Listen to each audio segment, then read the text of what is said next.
Good morning friend, मैं सुप्रिया स्वागत करती हूँ आपका डिकोड एग्जाम में।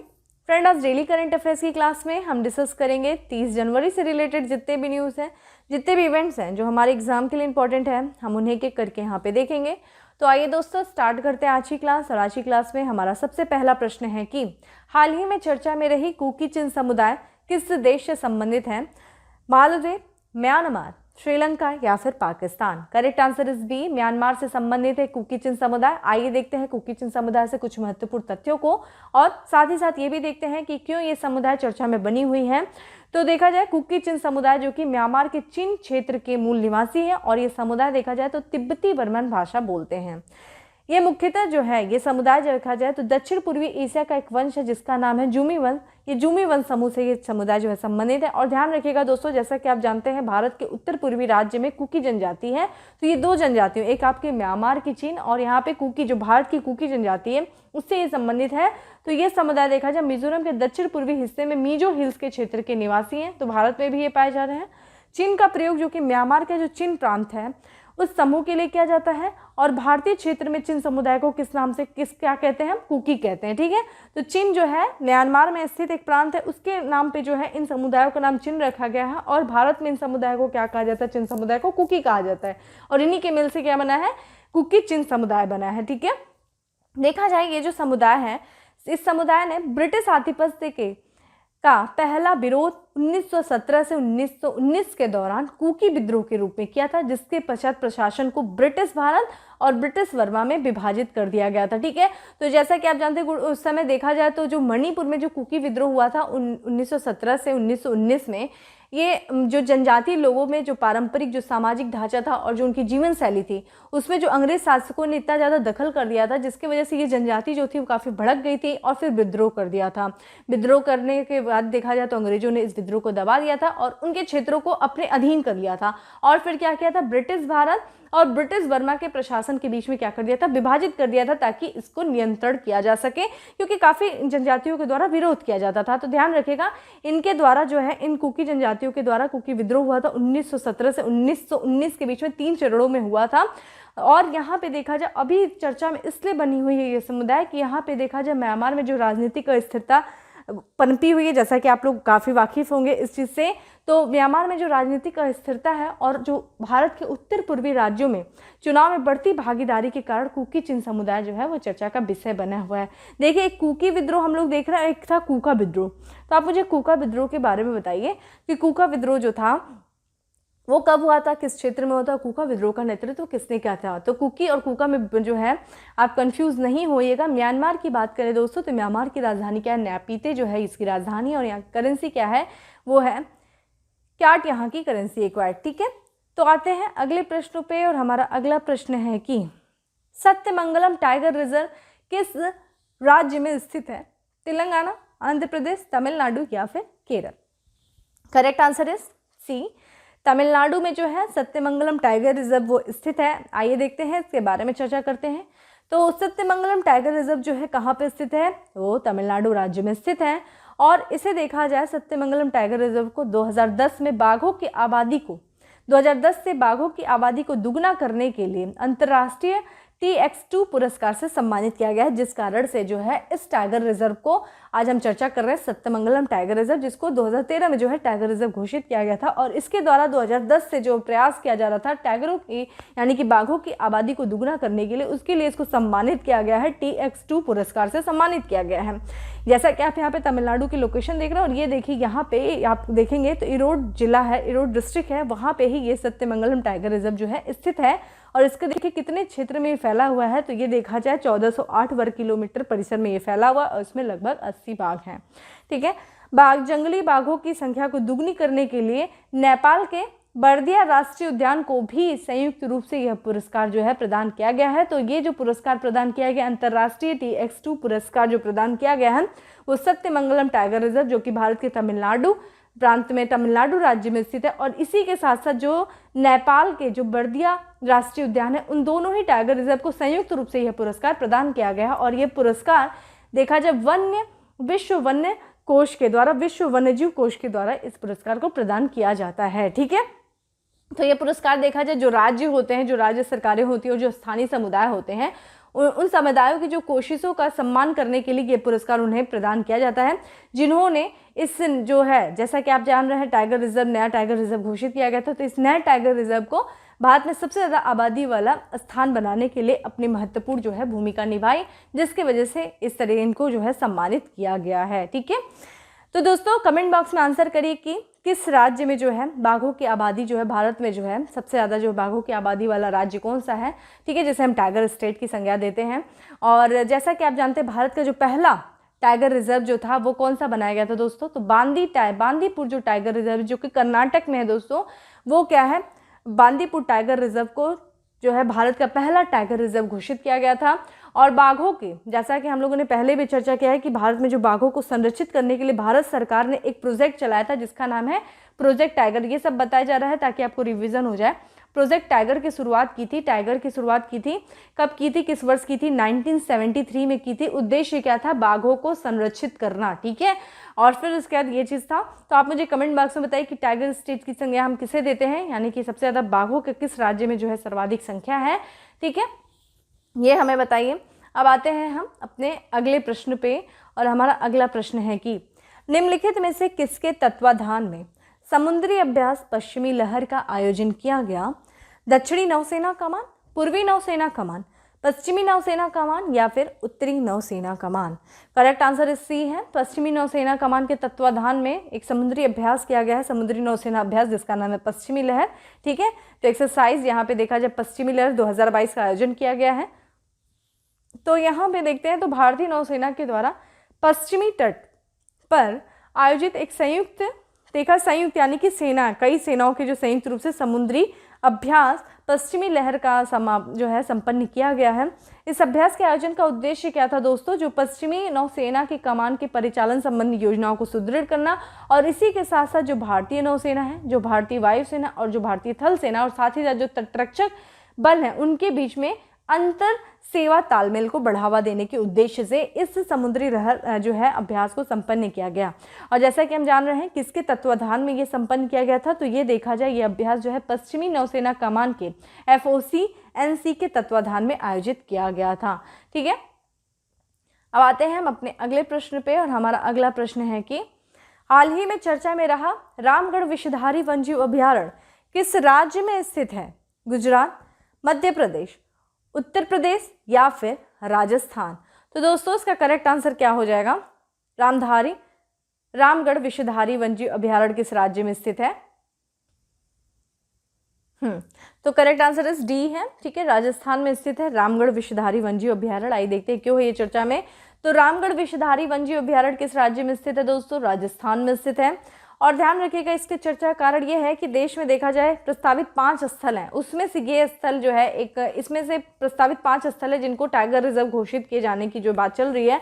तो यहाँ पे देखा जाए तो देश में प्रस्तावित 5 स्थलों में से ये एक है, कौन सा, रामगढ़ विषधारी वन्यजीव अभयारण्य, जो कि राजस्थान में, जिससे देखा जाए ऐसी उम्मीद की जा रही है कि जो रूस के व्लादिवोस्तोक में जो आयोजन होने वाला है ग्लोबल टाइगर समिट का, उससे पहले ही इस टाइगर रिजर्व को औपचारिक रूप से जो है वो टाइगर रिजर्व अधिसूचित किया जाएगा, ऐसी उम्मीद की जा रही है, जिसके कारण से ये चर्चा में है।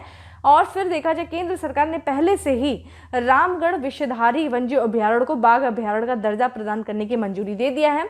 और इसी के साथ साथ देखा जाए अभयारण्य को राष्ट्रीय बाघ संरक्षण प्राधिकरण की तकनीकी समिति से भी मंजूरी मिल चुकी है।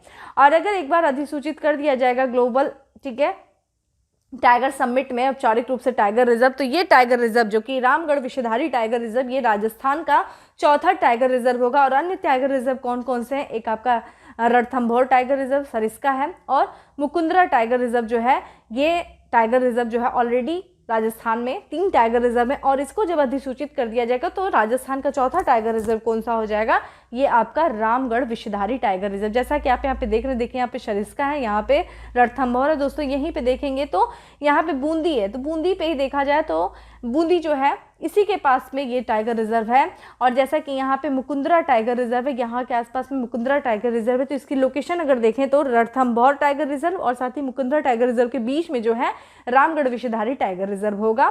ठीक है, और देखो दोस्तों यहाँ पे एक हमें प्राधिकरण दिख रहा है, राष्ट्रीय बाघ संरक्षण प्राधिकरण, इसके बारे में भी हमें जान लेना चाहिए, national tiger conservation authority.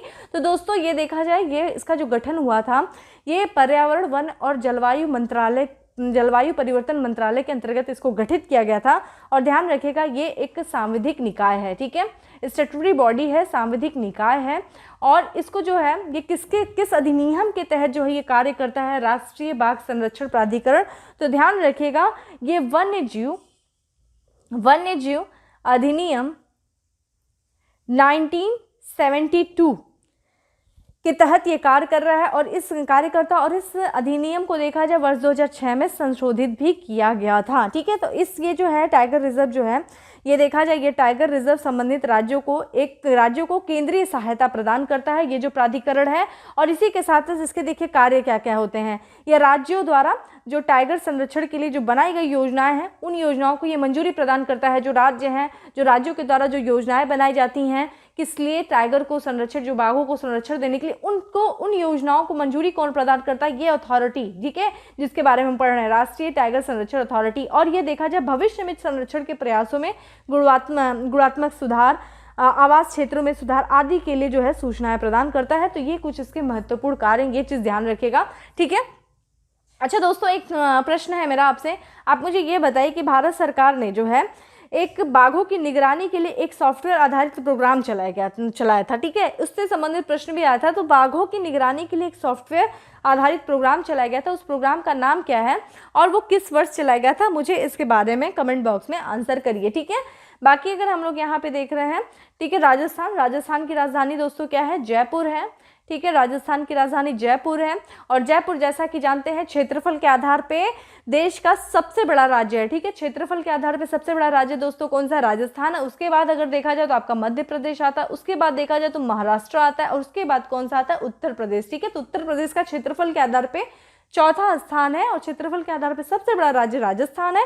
Rajasthan की राजधानी दोस्तों क्या है, जयपुर है। यहाँ के जो मुख्यमंत्री हैं उनका नाम क्या है, अशोक गहलोत जो है वो यहाँ के मुख्यमंत्री हैं। और अगर आपसे गवर्नर पूछा जाए तो यहाँ के गवर्नर जो है वो कलराज मिश्र जो है वो यहाँ के गवर्नर हैं। ठीक है, तो ये था हमारा संबंधित कुछ राजस्थान से संबंधित, बहुत ध्यान रखिएगा, बहुत इंपॉर्टेंट है, रामगढ़ विषधारी वन्यजीव अभ्यारण्य। ठीक है, और ये अथॉरिटी भी मोस्ट इंपॉर्टेंट, ठीक है, वेरी इंपॉर्टेंट, ये जो है राष्ट्रीय बाघ संरक्षण प्राधिकरण। ठीक है, आते हैं अगले प्रश्न पे।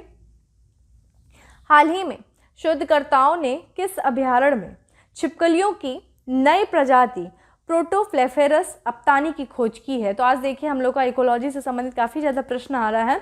तो यहाँ पे देखा जाए एनवायरमेंट एंड इकोलॉजी से काफ़ी ज़्यादा आज प्रश्न हम लोग को डिस्कस कर रहे हैं और खासकर अभ्यारण्य से संबंधित, जिसमें देखिए तीसरा प्रश्न आ गया है आपके सामने कि यहाँ पे जो है किस अभ्यारण्य में पूछा गया है कि छिपकली की नई प्रजाति खोजा गया है जिसका नाम क्या है, प्रोटोफ्लेफेरस अप्तानी। टैली वैली अभ्यारण्य में, टैली वैली वन्यजीव अभ्यारण्य में, डालमा वन्यजीव अभ्यारण्य में, कैमूर वन्यजीव अभ्यारण्य में या फिर हजारीबाग वन्यजीव अभ्यारण्य में। तो दोस्तों इसका करेक्ट आंसर क्या हो जाएगा, ए। टैली वैली वन्यजीव अभ्यारण्य में जो है छिपकली की नई प्रजाति खोजी गई है जिसका नाम है प्रोटोफ्लेफेरस अप्तानी है। इसके बारे में देखते हैं। तो देखिए शोधकर्ता थे भारत और रूस के, दोनों ने देखा जाए दोनों ही देशों के जो शोधकर्ताओं ने अरुणाचल प्रदेश के टैली वैली वन्यजीव अभ्यारण्य में, यहाँ पे देखिए गलत लिखा है वन्यजीव है, वन्यजीव अभ्यारण्य में स्किंकिंग परिवार की छिपकलियों के एक अज्ञात समूह की खोज की है। और इस अभ्यारण्य में छिपकली की जो नई प्रजाति और जो जीनस है उसका क्या नाम है, जीनस क्या है, प्रोटोफ्लेफेरस अप्तानी पाया गया है। ठीक है, सबसे इंपॉर्टेंट चीज़ है टैली वैली वन्यजीव अभ्यारण्य किस राज्य में स्थित है, तो ये अरुणाचल प्रदेश में है। और अरुणाचल प्रदेश में देखा जाए इस अभ्यारण्य में जो भारत और रूस के शोधकर्ता थे उनको एक छिपकली की जो है नई प्रजाति जो अज्ञात समूह खोज किया है, कौन सी है वो, जीनस उसका प्रोटोफ्लेफेरस अप्तानी। ठीक है, इस छिपकली के बारे में बात करें दोस्तों तो ये छिपकलियाँ जो हैं वो छोटी और सक्रिय होती हैं और दो धुंधली धारियों वाली गहरे भूरे रंग की होती हैं। स्किंक ज़्यादातर छोटे आकार की छिपकलियाँ होती हैं और ये जो है इनकी जो टांगें होती हैं वो अलग अलग होती हैं। इस नई प्रजाति का जो नाम रखा गया है वो अरुणाचल प्रदेश में एक जनजाति पाई जाती है जिसका नाम है अप्तानी जनजाति। उनके नामों पर रखा गया। देखिए हमें 2-3 चीज़ें यहाँ से मिली। अब तानी जनजाति अरुणाचल प्रदेश में पाई जाती है। अरुणाचल प्रदेश में कौन सा वन्य अभ्यारण्य दोस्तों? टैली वैली वन्य अभ्यारण्य। और यहाँ से हमें एक छिपकली की जो है ज्ञात समूह की खोज किया गया है भारत और रूस के शोधकर्ताओं के द्वारा। ठीक है, यहाँ पे दोस्तों कुछ अन्य भी अभ्यारण्यों के नाम दिए हुए हैं, थोड़ा सा उनको भी देख लेते हैं। ठीक है, जैसा कि हम देख रहे हैं टैली वैली वन्य अभ्यारण्य कहाँ पे है? अरुणाचल प्रदेश में है। ठीक है, दालमा वन्य अभ्यारण्य की दोस्तों बात करें तो ये कहाँ पे है, ये भी आपसे पूछा जा सकता है, तो झारखंड में है। ठीक है, और यहाँ पे कैमूर जो है, कैमूर वन्य अभ्यारण्य कहाँ पे दोस्तों? बिहार में है। और हजारीबाग वन्य अभ्यारण्य कहाँ पे? ये भी दोस्तों झारखंड में। ठीक है, तो ये भी आपसे पूछा जा सकता है। सारे वन्य अभ्यारण्य को धीरे धीरे याद करते रहिए। ठीक है, टाइगर रिजर्व बहुत बहुत इंपॉर्टेंट है। जितने भी आपके टाइगर रिजर्व 53 टाइगर रिजर्व्स हैं, ठीक है, इन सब के नाम आपको कहाँ पे पूछा जा सकता है, क्योंकि लगातार ये सब चर्चा में बने हुए हैं। अगला है हमारा, निम्नलिखित में से किस राज्य का मोबुआंग गांव ODF+ गांव बना है? नागालैंड, मिजोरम, मेघालय या फिर असम?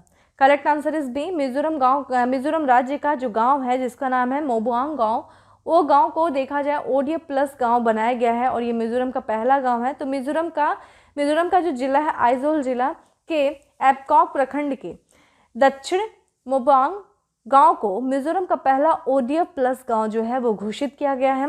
और इस गांव ने देखा जाए तो स्वच्छ भारत जो योजना चलाई गई, स्वच्छ भारत योजना ग्रामीण चरण 2 के दिशा निर्देशों के अनुसार सभी मानदंडों को पूरा किया है। इसके तहत देखा जाए तो इन गांव के जो सभी घर हैं, जो संस्थान हैं, उनमें ठोस और तरल अपशिष्ट के प्रभावी प्रबंधन के लिए चालू शौचालय और किए गए उचित उपायों को देखते हुए आदर्श ODF+ गांव। अच्छा, आदर्श ODF+ क्या? ODF तो आपको पता ही है कि खुले में शौच से मुक्त होना ODF हो गया, और जब प्लस लग जाता है दोस्तों तो यानी कि वहाँ पे उस क्षेत्र में, वो क्षेत्र चूंकि खुले में शौच से तो मुक्त है, उसके साथ साथ वहाँ पे ठोस और तरल अपशिष्ट प्रबंधन की पूरी व्यवस्था की गई है। और जहाँ पे ये दोनों चीज़ें, यानी कि जो क्षेत्र, जो गांव, जो राज्य, जो भी है, अगर वो खुले में शौच के मुक्त होने के साथ साथ वहाँ पे ठोस और तरल अपशिष्ट के प्रबंधन की व्यवस्था होती है, उसी को जो है ODF+ गांव जो है घोषित किया जाता है, ODF+ जो है स्टेटस दिया जाता है। जिसमें से हम देख रहे हैं मिजोरम का पहला जो है क्षेत्र गाँव जो है उसको घोषित किया गया है। यहाँ पे ये देखा जाए दक्षिण मोबुआंग गाँव को 2021 में राष्ट्रीय पंचायत पुरस्कार से भी सम्मानित किया गया था, तो ये भी बहुत इंपॉर्टेंट है। ठीक है, यहाँ पे देखिए हमें दिख रहा है स्वच्छ भारत मिशन ग्रामीण। ठीक है, स्वच्छ भारत मिशन ग्रामीण चरण 2 की शुरुआत देखिए कब की गई थी, ये किया गया था। इसका जो समय काल ये भी आपके लिए इंपॉर्टेंट है, तो ये 2020 से लेकर के 2021 से लेकर के, ठीक है, 2020-21 से लेकर के कब तक है? ये 2024 से लेकर के 25 तक। ठीक है, इस समय आपको पता होना चाहिए चरण 2 का। जैसा कि आप जानते हैं जो स्वच्छ भारत मिशन चलाया गया था ग्रामीण, वो चलाया गया था 2 अक्टूबर को चलाया गया था। किस वर्ष चलाया गया था? 2014 को शुरू किया गया था, जिसका लक्ष्य क्या था कि 2000, ठीक है, कितना तक? 2019 तक स्वच्छ भारत, मतलब एक तरीके से सारे खुले में शौच मुक्त भारत का जो लक्ष्य रखा गया था, ये था। इसी के जो है चरण 2 की शुरुआत की गई थी, जिसका समय देखिए क्या है, वर्ष 2020-21 से लेकर के 2024-25 तक। ठीक है, कमेंट बॉक्स में आंसर करिए कि स्वच्छ भारत मिशन जो अर्बन, जो शहरी है, उस जो चरण 2 है उसका जो है उसकी शुरुआत कब की गई और वो किस वर्ष तक जो है उसका जो है समय है, किस वर्ष तक उसको चलाया जाएगा। ठीक है, तो वो मुझे कमेंट बॉक्स में आंसर करिए। दोस्तों यहाँ पे हम मिजोरम की बात करें, मिजोरम जो कि हमारा उत्तर पूर्व का राज्य है, 7 सिस्टर में से एक है, जिसकी राजधानी क्या है दोस्तों? आइजोल जो है इसकी राजधानी है। और यहाँ के जो मुख्यमंत्री, उनका क्या नाम है? जोरामथांगा जो है वो यहाँ के मुख्यमंत्री हैं। ठीक है, आते हैं हम अपने अगले प्रश्न पे, और हमारा अगला प्रश्न है कि भारत का सबसे बड़ा EV यानी कि इलेक्ट्रॉनिक व्हीकल चार्जिंग स्टेशन किस स्थान पर खोला गया है? दिल्ली, चंडीगढ़, गुरुगांव या फिर मुंबई? करेक्ट आंसर इस सी है, गुरुगांव में जो है भारत का सबसे बड़ा EV चार्जिंग स्टेशन जो है खोला गया है। तो भारत का सबसे बड़ा इलेक्ट्रॉनिक व्हीकल चार्जिंग स्टेशन की शुरुआत हो गई है, और इसकी शुरुआत कहाँ पे की गई है? ये स्टेशन देखा जाए तो दिल्ली जयपुर नेशनल हाईवे पर गुरुगांव सेक्टर 52 में इसको खोला गया है। ठीक है, तो गुरुगांव में जो है, हरियाणा के गुरुगांव में जो कि खोला गया है, भारत का सबसे बड़ा इलेक्ट्रॉनिक व्हीकल चार्जिंग को खोला गया है। इसमें देखा जाए इसकी क्षमता कितनी है, तो इलेक्ट्रॉनिक कारों के लिए 100 चार्जिंग पॉइंट वाला ये स्टेशन, यानी कि 100 चार्जिंग पॉइंट लगाई गई है। ये भारत का सबसे बड़ा चार्जिंग स्टेशन है। और यहाँ पे देखा जाए कौन कौन कितने चार्जर शामिल है, तो यहाँ पे देखा जाए 72 AC और 24 जो है DC फास्ट चार्जर जो है इसमें शामिल हैं। ठीक है, ये जो है ये क्षेत्र देखा जाए, यह क्षेत्र में ईवी उद्योग को क्या करेगा, बढ़ावा देगा। इससे स्थापित होने से क्या होगा कि इलेक्ट्रॉनिक जो व्हीकल्स हैं उनके क्षेत्र को बढ़ावा मिलेगा और देश भर में जितने भी इलेक्ट्रॉनिक व्हीकल्स चार्जिंग स्टेशनों के लिए एक बेंचमार्क के रूप में कार्य करेगा। ठीक है, तो भारत का सबसे बड़ा ईवी यानी कि इलेक्ट्रॉनिक व्हीकल चार्जिंग स्टेशन कहाँ पे खोला गया, गुड़गांव में खोला गया। कमेंट बॉक्स में आंसर करिए दोस्तों कि दुनिया का सबसे ऊंचा इलेक्ट्रॉनिक वाहन चार्जिंग स्टेशन कहाँ शुरू किया गया था। इसके बारे में हम लोगों ने चर्चा किया था कि दुनिया का सबसे ऊंचा इलेक्ट्रॉनिक, ये सबसे बड़ा है और सबसे ऊंचा इलेक्ट्रॉनिक वाहन जो है दुनिया का, उसकी शुरुआत कहाँ पे की गई थी। ठीक है, आते हैं अगले नेक्स्ट प्रश्न में बढ़ते हैं। नेक्स्ट हमारा कि समुद्री घास की एक प्रजाति हेलोदुले यूनिवर्स में किस रोग के प्रति प्रबल सक्रियता पाई जाती है, कैंसर, एड्स, कोविड या फिर क्षय रोग। करेक्ट आंसर इज कैंसर रोग के प्रति जो है प्रबल सक्रियता पाई जाती है किसमें, हेलोदुले यूनिवर्स में। आइए इसके बारे में देखते हैं। तो शोधकर्ताओं ने हाल ही में हेलोदुले यूनिवर्स की एथिल एसिस्टेट अंश में एक मजबूत कैंसर विरोधी गतिविधि के वैज्ञानिक प्रमाण पाए हैं। ठीक है, जैसा कि हम बात कर रहे हैं दोस्तों, ये क्या है, एक हेलोदुले यूनिवर्सिस क्या है, ये एक समुद्री घास की प्रजाति है जो कि कहाँ पाई जाती है, दक्षिण तमिलनाडु के रामेश्वरम के पास जो तटीय क्षेत्र है वहाँ पे इस समुद्री घास की प्रजाति पाई जाती है जिसका नाम क्या है, हेलोदुले यूनिवर्सिस। और इसमें देखा जाए प्रबल प्रतिरोध क्षमता है किस रोग के प्रति, कैंसर रोग के प्रति। यहाँ पे देखा जाए इसमें विभिन्न मानव कैंसर सेल लाइनों के खिलाफ प्रजातियों की गतिविधियों का मूल्यांकन किया गया है, जिसमें कौन कौन से कैंसर देखा जाए तो मेलानोमा, फेफड़े, गर्भाशय, ग्रीवा, कार्सिनोमा और कोलोरेक्टल कैंसर जो है वो शामिल है।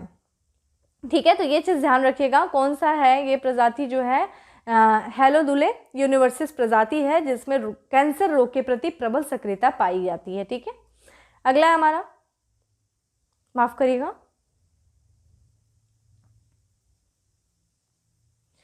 निम्नलिखित में से किस राज्य या केंद्र शासित प्रदेश में आईएनएस खुखरी मेमोरियल स्थित है, महाराष्ट्र, दीव, कर्नाटक या फिर अंडमान निकोबार।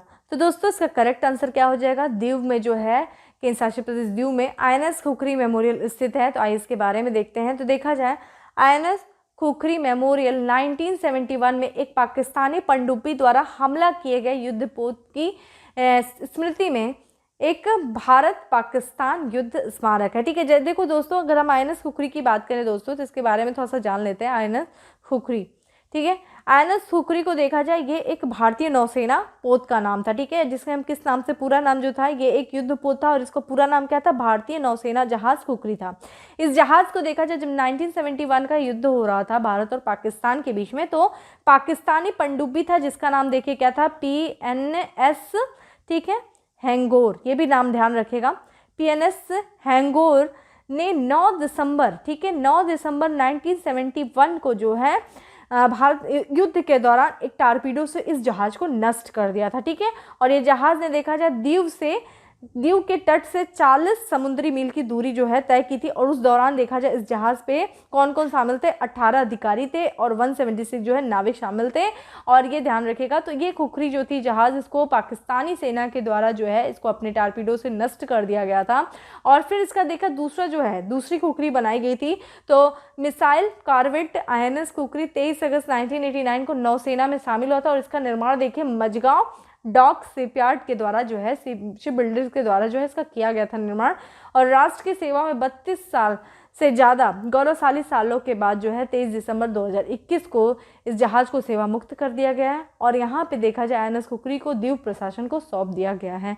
तो ये जो स्मारक है जो चर्चा में भी बना था, ठीक है, आईएनएस खुखरी मेमोरियल जो है स्थित है वो दीव में स्थित है। ठीक है, आते हैं अगले और हमारे लास्ट एमसीक्यू में कि निम्नलिखित में से किसके द्वारा डिजिटल संसद नामक एक नया ऐप लॉन्च किया गया है, नीति आयोग, निर्वाचन आयोग, मंत्रिमंडलीय समिति या फिर लोकसभा सचिवालय।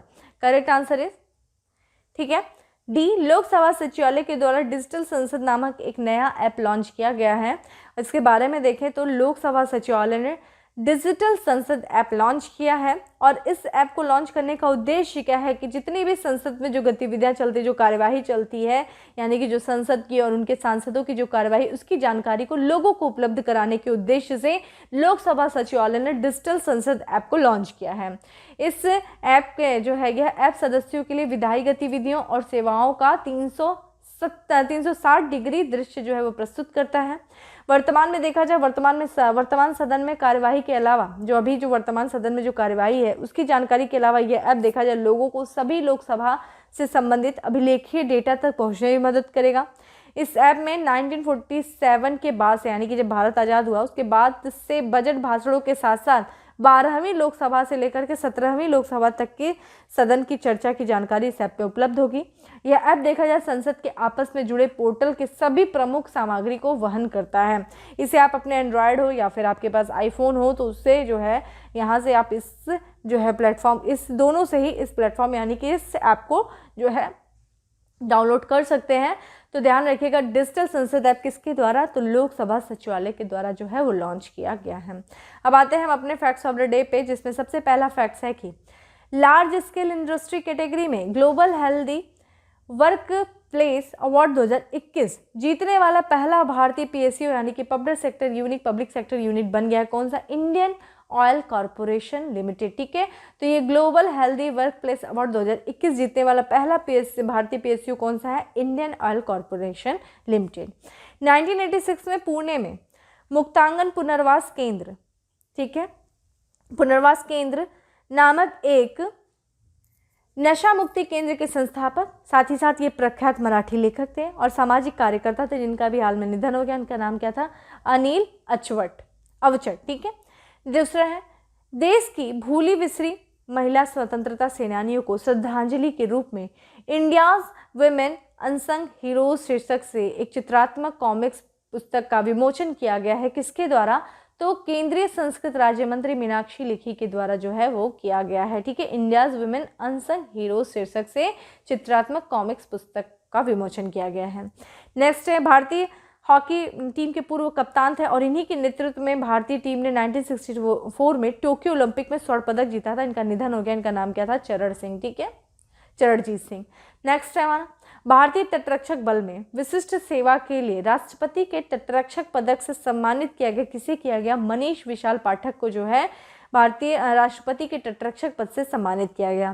नेक्स्ट है 12वां हैदराबाद साहित्य महोत्सव 2022 में अतिथि राष्ट्र किसे चुना गया है, यूनाइटेड किंगडम को चुना गया है और इसमें देखा जाए पंजाबी को फोकस की भाषा के रूप में चुना गया है 12वें हैदराबाद राष्ट्रीय महोत्सव 2022 में। अतिथि राष्ट्र कौन सा है, यूनाइटेड किंगडम, और फोकस की भाषा के रूप में किस भाषा को चुना गया, पंजाबी को। A little book of India पुस्तक के लेखक कौन है, रस्किन बॉन्ड जो है। नेक्स्ट है एयरटेल ने 21 मेगावाट के सौर इकाई शुरू की, कहाँ पे किया है, बुल्ढाड़ा में जो कि किया है। एयरटेल के 21 मेगावाट की सौर इकाई है। अगला है हमारा गणतंत्र दिवस 2022 के अवसर पर राष्ट्रपति द्वारा अग्निशामक सेवा पदक सम्मानित किया गया है। कितने लोगों को किया गया है, 42 लोगों को किया गया है। नेक्स्ट है कि अपनी अनूठी डिज़ाइन बिल्डिंग के लिए royal institute of British architects अंतर्राष्ट्रीय पुरस्कार जीता। किसने दिया, ये बांग्लादेश का एक फ्रेंडशिप हॉस्पिटल है, उसको देखा जाए royal institute of British architects अंतर्राष्ट्रीय पुरस्कार से सम्मानित किया गया है। और इस बिल्डिंग की, इस हॉस्पिटल की जो है काफ़ी अच्छी डिज़ाइन है। और देखा जाए इसके वास्तुकार कौन थे, इस बिल्डिंग के कौन है, तो कासिफ चौधरी के द्वारा इस फ्रेंडशिप हॉस्पिटल को डिज़ाइन किया गया था। ठीक है, आते हैं उत्तर प्रदेश स्पेशल में। हमारा सबसे पहला उत्तर प्रदेश स्पेशल है कि लखनऊ में आयोजित Syed Modi international badminton trophy किसने जीता है, पीवी सिंधु ने जीता है Syed Modi international badminton trophy. ठीक है, कहाँ पे आयोजन हुआ था, लखनऊ में हुआ था। CDRI यानी कि सेंट्रल ड्रग्स रिसर्च इंस्टीट्यूट के वैज्ञानिकों ने ओमिक्रॉन की पहचान के लिए स्वदेशी RT-PCR किट इंडिको विटियम ओम तैयार किया है। और ये CDR कहाँ पे स्थित है, CDRI कहाँ पे स्थित है दोस्तों, लखनऊ में स्थित है।